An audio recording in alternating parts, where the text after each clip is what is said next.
hintayin na lang po natin kung meron masasabihin ng Pangulo. But sa ugali po kasi ng Pangulo, hindi po siya masyadong, alam niyo po yun, hindi siya pikon. Kaya kahit anong banat, kahit nakita na niyo po si Senator Amy Marcos na nandoon sa Maisog Rally habang binabanggit ng dating Pangulong Duterte ang paninira sa kanya, kay PBBM, wala po tayong nadinig. Wala rin po tayong nadinig na anumang hinanakit kung meron man mula sa Pangulo para sa kanyang kapatid. Tanungin natin doon sa mga nagsususo patungkol dyan. Tatanggapin na ba dapat ng Pilipinas ang jurisdiction ng ICC? Ipapa-withdraw na ba nila ang kanilang mga petition na sinampas sa Supreme Court na patungkol sa dapat hindi tayo makapag-cooperate sa ICC? Tatanggapin din po ba nila na lahat ng utos ng ICC ay ating ire-recognize, pati yung pag-freeze ng kanilang mga assets? So lahat po yan, dapat ibalik po natin ang tanong. Magandang araw mga kabida, welcome back muli sa ating channel. Hindi siya pikon. Isa lamang yan sa mga linya na sinabi ni Undersecretary Claire Castro sa press conference sa Malacanang Palace patungkol sa Pangulo. Dahil nananatiling kalmado lang si BBM sa mga ginagawa ngayon ng kanyang kapatid na si Senador Amy Marcos. Kaugnay ito ng pag-question ng senadora sa Senate hearing sa pagkakaaresto kay Tatay Digong ng International Criminal Court o ICC na dahil sa paglabag nito sa humanity law. Sa kabilang banda, interim release para kay Tatay Digong tinalakay din sa Malacanang Palace. Digong, i-release naman kaya ng ICC? Ano-ano naman kaya ang mga kailangang gawin o hakbang ng gobyerno ng Pilipinas para maaprubahan ang interim release para kay Digong?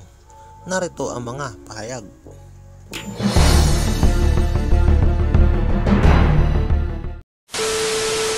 Morning, Yusek. Ma'am, may we just get your reaction on the recent pronouncement made by Senator Amy Marcos that by repeatedly invoking the executive privilege, it seems that the government witnesses are hiding essential facts doon po sa arrest ni former President Rodrigo Duterte? Sana po malaman din po ni Senator Amy Marcos kung ano po bang ibig sabihin ng executive privilege. Ito naman po, executive privilege po is a constitutional doctrine that allows the President and high-ranking officials, executive officials, to withhold some sensitive information. Especially kung ito po ay magkakaroon na po ng encroachment ng isang branch over to another branch. Kasi ito pong executive privilege is rooted from the separation of powers. So may mga pagkakataon po talaga, including po yung mga issues concerning national security, diplomatic relations, military affairs, and internal deliberations within the executive branch. Hindi po ito dapat nais na po publiko. So magkakaroon po ito ng undue encroachment by one branch of the government over another. So wala po tayong itinatago. May mga pagkakataon lamang po na yung ibang mga napag-usapan ay hindi dapat isinapupubliko. Doon sa kanyang preliminary findings, ngayon niya lang nilabas na sabi niya, it was found out that the Philippines had no legal obligations to arrest and turn over the former president to the ICC. And meron daw pong mga glaring violations, though hindi niya minention, doon sa rights ni former President Duterte. Ganyan po ang kanyang magiging opinion kung ang kanyang mga nakausap ay ang mga Duterte supporters. Pero kung titignan po natin ang ibang mga experts, katulad po nila Justice Carpio, Attorney Butuyan, at yung ibang mga nagsasabi patungkol sa batas natin na RA 9851, maiiba po ang kanyang tingin sa nasabing issue. And sana po tignan niya rin po kung ano ba sinasabi natin. Wala tayong legal obligation, pero meron po tayong batas na sinasabi sa RA 9851. Ito may sinasabing prerogative na makipagtulungan sa Interpol, but still, meron tayong commitment sa Interpol. But again, ang sumusunod lang, ang gobyerno ay sumusunod lamang sa RA 9851. In relation to that, may we get your reaction on Senator Amy officially withdrawing from the Alyansa? Ano po yung naging reaction ni Presidente dito, and what does it say about the relationship between the siblings, ma'am? Sa ngayon po, siya naman po ang nagsabi na siya'y kumakalas na sa alyansa dahil lang sabi niya ay hindi yata pareho ang kanilang mga adhikain ang advokasya, kung hindi po talaga nalilinya ang kanyang mga paniniwala sa paniniwala ng alyansa, mas maganda po siguro talaga na siya ay umalis dahil kung di niya pa paniniwalaan ang mga programa ng alyansa, hindi po talaga magkakaroon ng magandang relationship. Pero lahat pong ito ay ipapaubaya natin sa campaign manager na si Congressman Toby Chanco. But ma'am, does her statement show that there could be a deeper rift between the two siblings? Kasi ma'am, meron siyang binanggit ngayon na tinake against daw, allegedly ni Presidente, yung investigation niya sa pag-aresto kay Duterte. Wala po tayong nadidinig na anumang salita mula sa Pangulo. Siya lamang po ang nagsasalita ng mga bagay-bagay na katulad ng ganyan. Siguro yan po yung kanyang pananaw. Pero sa Pangulo po, wala po tayong madidinig. Thank you, ma'am. Follow-up question, Pia Gutierrez, ABS-CBN. Nabanggit din po ni Senator Amy Marcos that tracing the timeline of the events leading to the arrest, the administration only changed its tone from non-cooperation to cooperation with the ICC as the political relationship between the Dutertes and the Marcoses soured, or the Dutertes and the administration soured. Your comment on this one? Basta po sa atin po, nung ginawa po ito ng pamahalaan ng administrasyon, wala pong ibang sinunod kundi kung ano yung nasa batas at kung ano po yung obligasyon natin sa Interpol. Kung meron po siyang ibang pananaw, siguro personal niya pong pananaw yan. Kung meron siyang ibang naiimbestigahan, sabi nga po natin, maging patas ang kanyang pag-iimbestiga, imbestigahan din po niya, gawin niya rin pong resource person hanggat maaari, yung naniniwala sa ginawa ng administrasyon na isurrender ang dating Pangulong Duterte sa ICC. So again, ma'am, it didn't have anything to do with the relationship between the Marcoses and the Dutertes, yung naging pag-arrest. Wala po tayong pinepersonal dito. Kung ano lang po ang sinasabi ulit ng batas at kung ano yung nagiging obligasyon natin at magiging commitment natin sa Interpol, yun lamang po ang ating gagawin. Wala pong personalan dito. Follow-up question from Marisol Halili, TV5. Ma'am, do you consider, or does the administration consider Amy Marcos a loss from the Alianza? You consider her? Wala po ako masabi. Sa parte po ng alyansa, ibibigay po natin kung ano man ang pananaw po ni ating campaign manager na si Congressman Toby Chanco. Pero the relationship between the president and his sister, how do you describe that? Is it still the same? Are they okay? May lamat ba? As we can see from the statements of Senator Amy Marcos, it seems like there is. But on the part of the president, we cannot say that there's a rift between the relationship, in the relationship of the two siblings.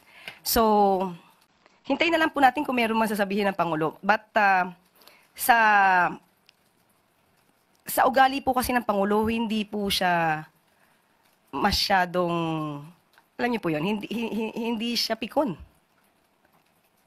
Kaya kahit anong banat, kahit nakita na niyo po si Senator Amy Marcos na nandoon sa Maisog Rally habang binabanggit ng dating Pangulong Duterte ang paninira sa kanya, kay PBBM, wala po tayong nadinig.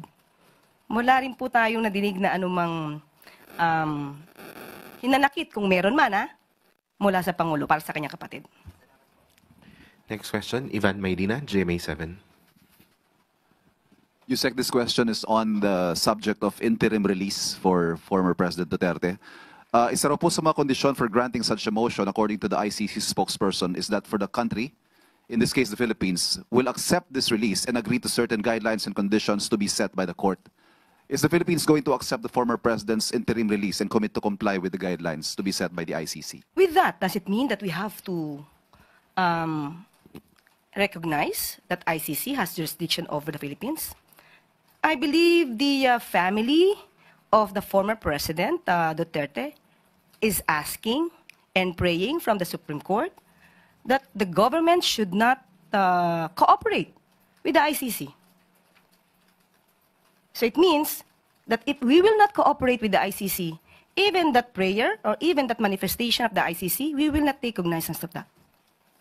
Mahirap po kasi na sasabihin natin, although that's hypothetical, sasabihin natin na makikipag-cooperate tayo sa ICC pagdating po sa interim release Dahil lahat po ng issue dyan mabubuksan.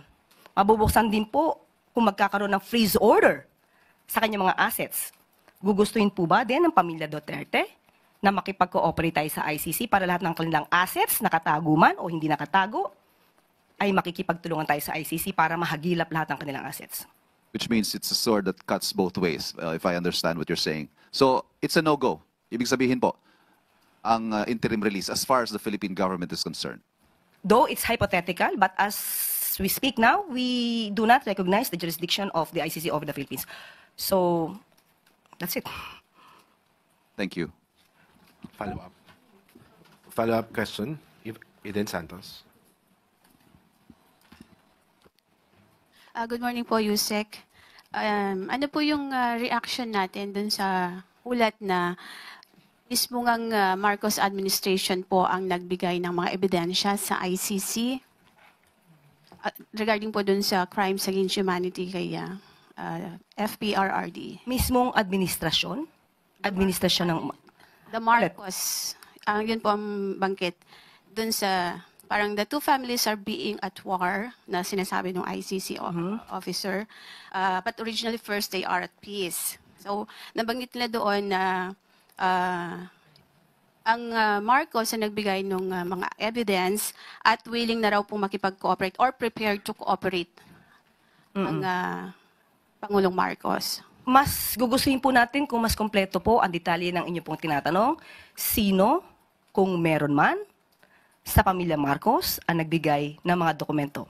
Dahil wala po tayong alam na nakipag-cooperate mismo ang pamilya Marcos para sa ICC. Mas maganda po kung madidetalye po yan para po mas maganda po ang ating maging tugon. Regarding dun sa ano po ni Ivan, kahit po ba ang mga Pilipino ay gustong pauwiin si dating Pangulong Rodrigo Duterte, ang gobyerno po ba natin, kahit man lang sa humanitarian aspect ng ating gobyerno, hindi po tatanggapin ng Marcos administration yung binabanggit na interim release sakali po? Ibabalik ko ang tanong. Tanungin natin doon sa mga nagsususog patungkol dyan. Tatanggapin na ba dapat ng Pilipinas ang jurisdiction ng ICC? Ipapa-withdraw na ba nila ang kanilang mga petition na sinampas sa Supreme Court na patungkol sa dapat hindi tayo makapag-cooperate sa ICC? Tatanggapin din po ba nila na lahat ng utos ng ICC ay ating ire-recognize, pati yung pag-freeze ng kanilang mga assets? So lahat po yan, dapat ibalik po natin ang tanong.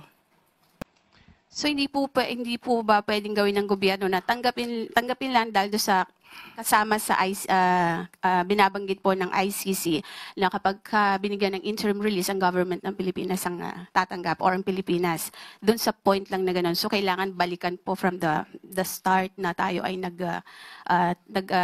umatras or umalis as ICC member. Hindi po tayo basta-basta maaaring mag-initiate na anumang aksyon. Dapat manggagaling yan sa pamilya Duterte. Dahil sila po ang may mga kaso na isinampas sa Supreme Court.